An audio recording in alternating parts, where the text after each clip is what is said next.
मंडळी, मी नीता's food fantasy या माझ्या चॅनलमध्ये तुम्हा सर्वांचं खूप खूप मनापासून स्वागत। मंडळी, आज आपण आणखीन एका मोदकाची रेसिपी बघणार आहोत, गव्हाचे मोदक। हे मोदक खूप खमंग लागतात आणि छान होतात। तुम्ही हे नक्की करून पहा आणि रेसिपी कशी वाटली ते मला कमेंट बॉक्समध्ये नक्की सांगा। माझ्या रेसिपीला लाईक करा आणि चॅनलला सबस्क्राईब करा। मंडळी, आपण गव्हाचे मोदक बघतोय, त्यासाठी लागणारं साहित्य आहे चणा पीठ। हे मी सिंपल बेसन घेतले, लाडू पीठ घेतलेलं नाही। गव्हाचं पीठ, पिठी साखर, तूप आणि वेलची हे सगळं घरात असणारच साहित्य आहे आणि 15-20 मिनिटांमध्ये होणारी ही रेसिपी आहे। आता आपण रेसिपीला सुरुवात करू। पॅन मी इथे गरम होण्यासाठी ठेवले। हा बाउल बाजूला ठेवू। पॅन मध्ये 1 चमचा तूप घालूया। त्यावर हे गव्हाचं पीठ छानपैकी परतून घेऊ।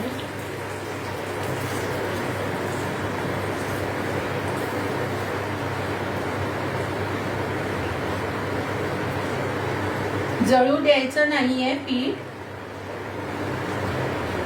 छान असं खमंग भाजून घ्यायचंय गुलाबी रंगावर। जळू नये म्हणून सारखं परतत राहायचंय।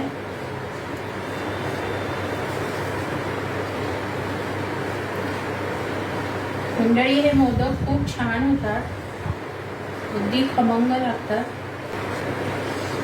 मंद गॅसवरच भाजायचं आहे, फास्ट गॅसवर भाजायचं नाही, नाहीतर पीठ करपू शकतं। गणपती बाप्पाचा आवडीचा नैवेद्य आहे हा मोदक। छान असा वास येतोय, बिस्किटासारखा वास यायला लागला की ओळखायचं आपलं पीठ भाजून तयार होत आलेलं आहे। ही टीप आहे आणि पीठ सुद्धा असं रवाळ होतं। आता हे पीठ भाजून झालंय, आपण ह्या बाउल मध्ये काढू। बाउल मी घेतलाय। आपल्याला 2 पीठ एकत्रित करायची आहे।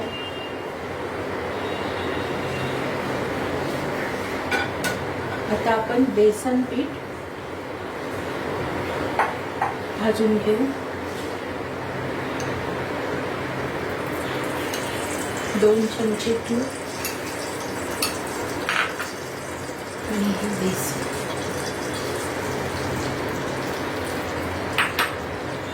हा मंडळी, मी तुम्हाला सांगायला विसरले, हे अर्ध्या कपाचं माप मी इथे घेतलेलं आहे। अर्धा कप बेसन पीठ आणि अर्धा कप गव्हाचं पीठ असं हे आपलं केकचे जे मेजरिंग कप असतात त्या कपाने मी हे माप घेतलेलं आहे। बेसन पीठ सुद्धा छान खमंग भाजून घ्यायचंय।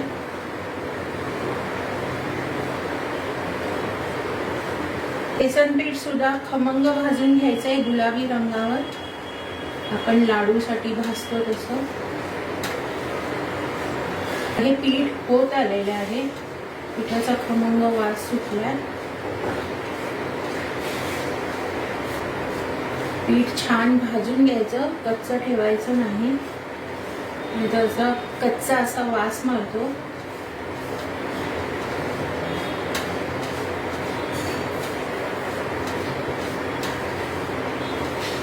मंडळी, आता आपलं हे पीठ तयार आहे। पण घ्या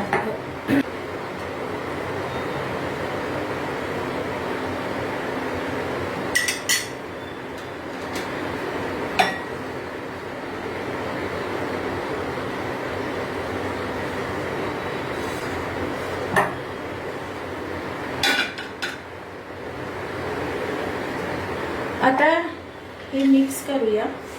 दोन्ही पीठ मिक्स करायची आणि हे थंड होऊ देऊया। थंड झाल्यानंतर त्यात आपल्याला पिठी साखर मिक्स करायची।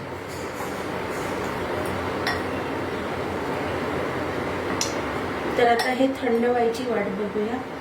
मंडळी, आता हे मिश्रण थंड झालंय, याच्यामध्ये मी आता पिठी साखर घालूया। आधी मिक्स करून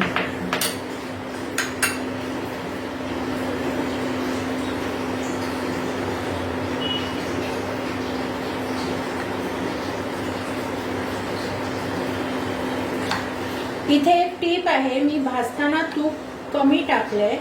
तूप जर कमी टाकलं तर तो पदार्थ लवकर भाजला जातो आणि जास्त तुपात भाजलं तर त्याला उशीर लागतो. म्हणून मी भाजताना तूप कमी टाकले. म्हणून मी आता या मिश्रणात तूप घातलं. आता आपण पिठी टाकूया.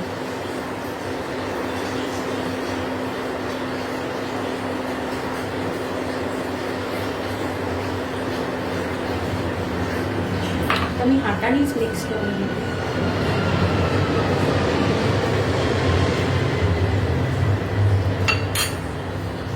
आणि वेलची पावडर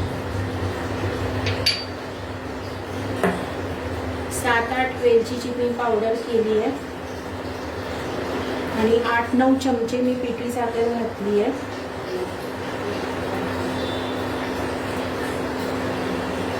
असं छान मिक्स करून घ्यायचं.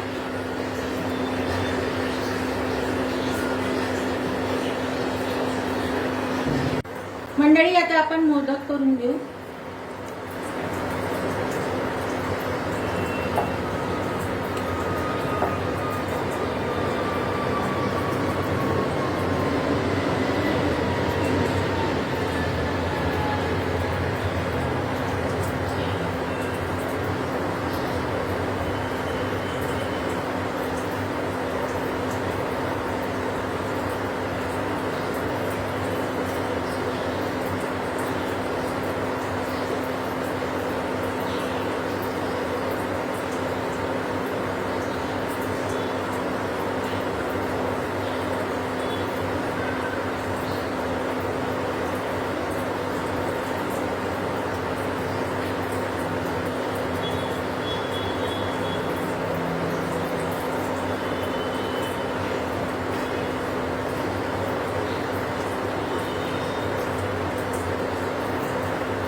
हे मोदक खूप छान लागतात, खमंग लागतात. तुम्ही नक्की मंडळी हे करून बघा.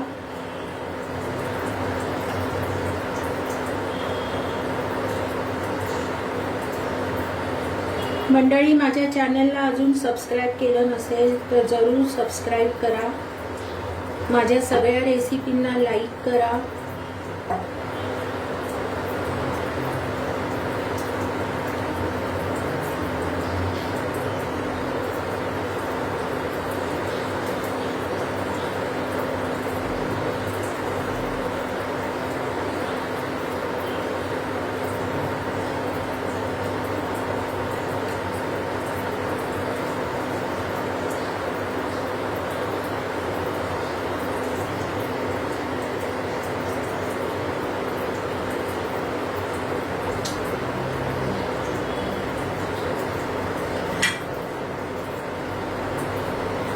वा मंडळी, बघा मोदक खूप छान झाले.